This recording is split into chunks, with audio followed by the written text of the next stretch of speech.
the Quincy Institute, which you have been on the board of a long time, put out, I think, just yesterday, actually. There you go, the U.S. peace plan for Ukraine. I wanted to talk to you a little bit about this because it strikes me that even if Trump has certain instincts that we ought to and have to play some role in the resolution of this conflict. As far as I understand it, the United States has not put forth like a grand peace plan like the one that the Quincy Institute is proposing, where they try and answer these questions of, well, what would this actually look like? What would you have to guarantee to each side?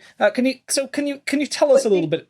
Yeah. Yeah, the contours of what is being discussed, we don't know. We're not flies on the wall in these diplomatic negotiations.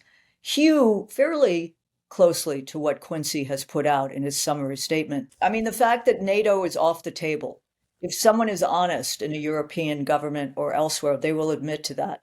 What's replaced it is accession to the European Union at some point. Then the boundaries, the issue of de jure front lines, de jure acknowledging that Russia may have control of the Donbass. Then there's language, sensitivity toward language, etc. And then the big question of how you provide for Ukrainian security. The idea of Western forces until you can have more of a ceasefire where you could get forces from the UN via the UN or the global South. Reconstruction. The World Bank has estimated, Nathan, that reconstruction of Ukraine would take $1 trillion. The economy of Russia is militaristic and surviving, but they seek an end to or lifting of some sanctions. These are quid pro quo. But Ukraine, there's division in Ukraine. Zelensky represents the patriotism, the nationalism, but in honest, independent polls, a lot of Ukrainians would like to see a way forward out of this war. And security. Anatol Levin, who is, along with George Beebe, the key person on Eurasia, on Russia at Quincy, wrote a piece for The Nation yesterday. I mean, he's dismayed by the incoherence and militarism of the European countries. He does think that the United States needs to play a more important role if you're going to see a ceasefire toward an agreement. And at the moment, as you just said, Trump has washed his hands of it, so to speak. Didn't Rubio say he had little hands? His little hands, and walked away and said, they're not playing, so that where that goes. But I think you are absolutely right. In diplomacy, there are feints and there's this, people walk out, they slam doors, you come back to it took a year, I think. I'm not old enough to remember exactly, to configure the table for the Vietnamese peace process, the shape of the table. Oh, yes. Oh, yeah. Right. With the shape of the table, Literally. deeply important, deeply symbolic significance. Yeah. Well, we spoke just last week on this program to Ambassador Chas Freeman, who I know you know well. And I admire him.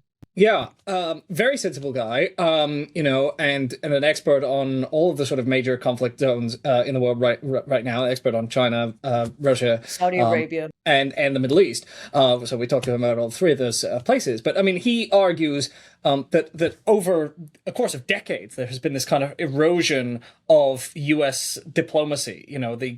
This kind of lost knowledge of what diplomacy even is. That has been bipartisan. And so, one of the reasons that, Trump may be a natural deal maker, but he is not a natural diplomat, which is an entirely different kind of lost art. But, Nathan, that's a very interesting point. The ambassador I admire, who's kind of found his voice it used to be said in Russia that you became a dissident when you went on pension. Ambassador Matlock, who is Reagan's ambassador to the former Soviet Union, is a huge, he's a truth teller. He can't believe, and he is a diplomat par excellence. I think until recently, because Trump is kind of reviving this, kind of diplomacy was confused with appeasement and vice versa. Definitely at the start of the war. It's not understood as a process, which can be corrupted. But what is the alternative? The alternative is war. We overuse sanctions, by the way, but that is better than war. But 80% of the world is sanctioned in some way by the United States. Well, actually, we discussed with Ambassador Freeman this question of, how the diplomacy was portrayed as being pro-Putin, when in fact everything that he was saying was that U.S. policy was hurting Ukraine, that Ukrainians were suffering, and what he was concerned with was the interests of the people of Ukraine, and. We did an interview with Noam Chomsky in 2022, where his whole argument was the United States did not pursue diplomatic options that could have avoided the war, and we are not pursuing diplomatic options now. And the coverage of that interview was, essentially like Noam Chomsky calls for Ukraine to capitulate to Putin. I mean, talk about so this is true. It is the case that Russia invaded Ukraine. It is the case that there's a prehistory going back to 2013-14. Certainly NATO expansion should have been highlighted more, but Putin decided to do a kind of loopy Soviet Russian nationalism, traditionalism speech to precede NATO. But there's no question that it takes two to tango, and you could make the case of the United States' responsibility and Russia's responsibility. But I'll tell you, in Europe, it's interesting. The left, and I met with people from Die Linke, which is the former East German party. They're now in the parliament. They're divided. Some of them seek an end to the war. Others believe in solidarity with Ukraine. And that, there's been very little in this country, Nathan, you know that, of sensible discussion. You've had people on, I think they're sensible.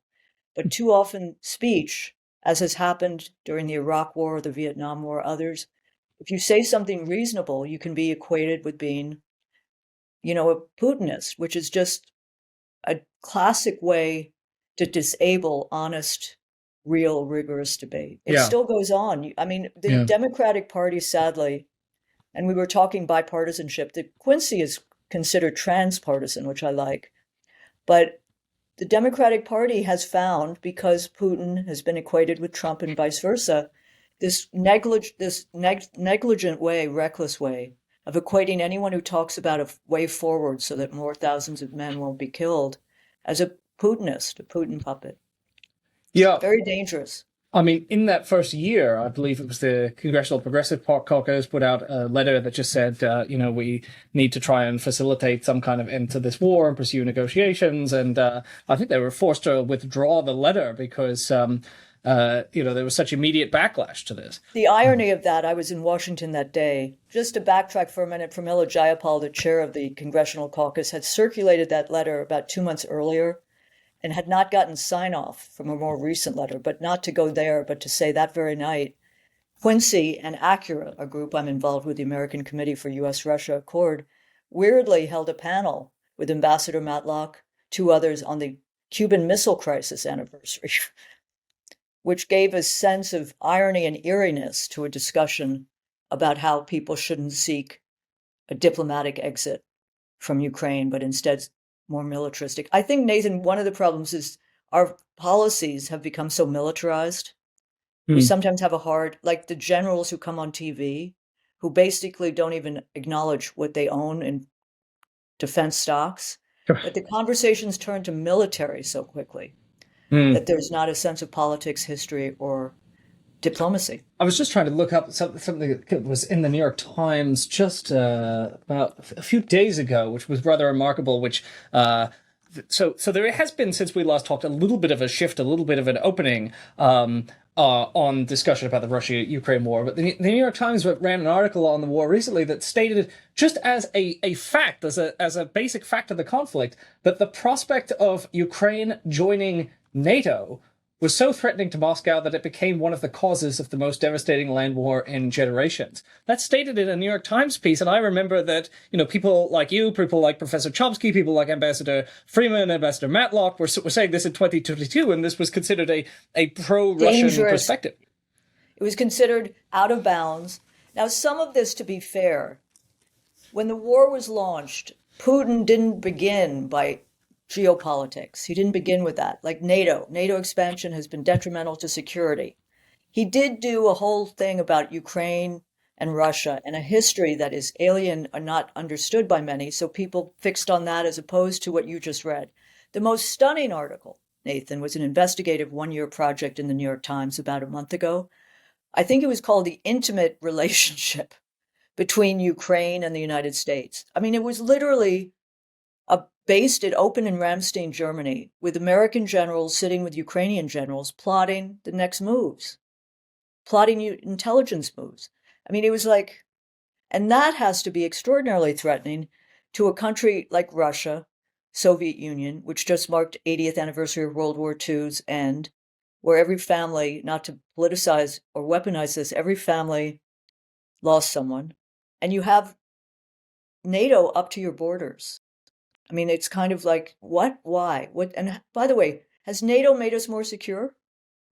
It began as a project by an arms dealer. I forget his name, but he had a project for NATO in 1997, and he worked Washington assiduously, and it moved. Some think it moved because Bill Clinton wanted to distract from his impeachment issues.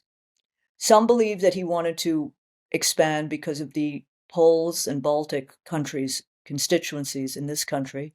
And some believe that he was more militaristic because he hadn't served in the military and he made his first political move as don't ask, don't tell, which is important, but it alienated a lot of the military. So there are a lot of factors here, but I don't think it was security. Again, we come back to one of the ongoing issues of American life, not just America, money. You know, that arms budget, defense budget, has very little to do with security. If you got someone who worked in the Pentagon for 30 years, like Wheeler, I think Winslow Wheeler, or they would tell you it's much more about jobs and infrastructure. Years ago, there was a guy named Seymour Melman who laid out how you can convert jobs, military jobs, into productive health jobs, teaching. That's gone. I mean, that was the peace dividend, which was a term that was used, which sounds loopy now. The idea that because the Cold War's over, maybe now we can fund some of the things that, might actually benefit people and not just new and more elaborate ways to commit or threaten to commit mass murder. I mean, people were shocked. Anyway, there were many things shocking about Bush, Cheney, but going to war, an expensive war and cutting taxes for the richest, does it deja vu all over again? Yeah. But I do think you're going to see. I think you will see some resolution in the next. Let's say we talk in 6 months. I suspect what we've witnessed over these last 2-3 years has been much more frozen than. Now it could be much more dangerous moving forward, but it could begin to dial back. Well, one of the encouraging things about the U.S. peace plan that the Quincy Institute has put out is that it doesn't seem utopian. It doesn't seem implausible. I mean, it goes through and it has some basic points that you could imagine, both parties accepting if it's in their interest to accept. I mean, it has no illusion about the fact that Russia would be reluctant to accept for example, what it proposes Absolutely. is freezing the conflict on current lines rather than what Russia's current demand is, which is that Ukraine withdraw from the territories that Russia claims and would like to assert sovereignty over. Crimea, Nathan, is going to... I don't think that Quincy touches Crimea, which is likely to be a frozen conflict like Cyprus and Greece. Mm-hmm. Or others in the Balkans. But this is not a utopian pie in the sky memo. This is cold-eyed. Yeah. Well, because it explains what the United States should be willing to offer each party in exchange for their agreement. And one of the things that it points out is that the United States, if we choose to use it, has immense leverage, immense power here. Enormous. To use U.S. power in order to get the parties to move from their current positions, right? So you can look at it and you could say, well, Ukraine and Russia are miles apart, but then you could say, well, but we are in this and we actually have things that we can offer each party. And someone might say that's too transactional, Nathan, but that's the nature of diplomacy and give and take. And I think Quincy lays it out quite well. Yeah. The issue, though, of sanctions, for example, lifting some of the sanctions on Russia in exchange for... Lindsey Graham has a piece of legislation. I don't know if you've seen it. He introduced it, I believe, yesterday, to increase sanctions by 50%. Now, maybe that's a diplomatic tool, leverage, but it will demand in our system bringing along people who have, for the most part in the last few years, been, if not recalcitrant, opposed to any real move. So it's a different time.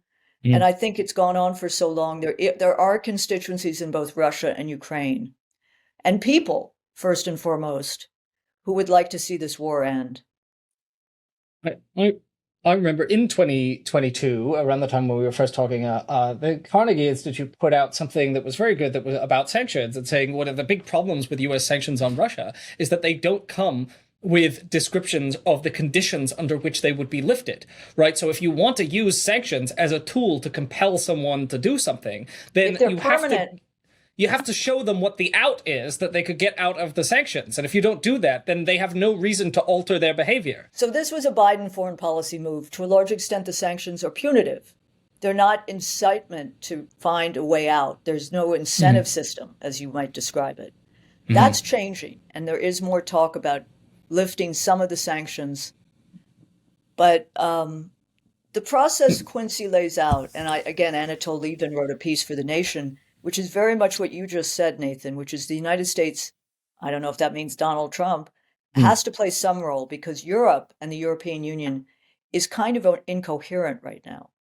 And they're concerned about, each country I mentioned, the UK Nigel Farage is leading in the polls to some extent after Starmer tried to go light on austerity. He's doing an austerity program mixed with kind of trying to compete with the right wing on immigration. And the same in Le Pen has been convicted of misusing European Union funds, but it's not clear what's going to happen there. And in Germany, the AfD received a lot of young votes and is doing quite well in the Bundestag. So it's a complicated scene. And above it all and around it all is this feeling of threat from Russia, which is widespread. Even the right-wing parties are not fighting. The only, quote, peace party is a party called Sarah Wagner, named for the leader who founded it. They did not make it into the parliament this time, but they say they're a peace party because they're for ending the war. On the other hand, their immigration politics is pretty hardline. Well, I mean, we've touched on the fact that the encouraging thing about this is why I think people should go and look at the Quincy US peace plan for Ukraine is that the encouraging thing about it is that it does offer a realistic path away from war. And yeah, it also explains that it not only explains what the terms would be, it also explains what the process would be. I mean they put in a lot of effort to think very, very realistically about how something that is also not so unjust as to be unconscionable, right? Because one of the things that has been said a lot about diplomacy is, well, this would be deeply unfair to Ukraine, and they've tried to come up with something that is in fact even-handed. I think it's even-handed. It takes into account Ukraine's security issues. It takes into account reconstruction. It takes into account language issues and the Donbass contested. So I think that they've really thought as diplomats. By the way, the Quincy Institute is founded partly because diplomacy has been so undervalued. And it's the idea is that war should be the very last resort, which is not the case in a lot of our discussions. Thanks for watching. This video is a product of Current Affairs Magazine, the country's leading independent left print magazine based here in New Orleans, Louisiana. Go to currentaffairs.org to find out more about us, and currentaffairs.org/subscribe to subscribe to our absolutely gorgeous bi-monthly print edition. Get it in your mailbox. You can also subscribe to the Current Affairs News Briefing, the Current Affairs Podcast, or you can subscribe to our digital edition. Current Affairs is entirely reader-supported. We have no ads. We have no corporate backers. We depend on you. So please consider purchasing a subscription or making a donation to Current Affairs today. We are a 501c3 non-profit organization, and your donations are tax-deductible to the extent allowable by law. Thanks for listening. Thanks for watching.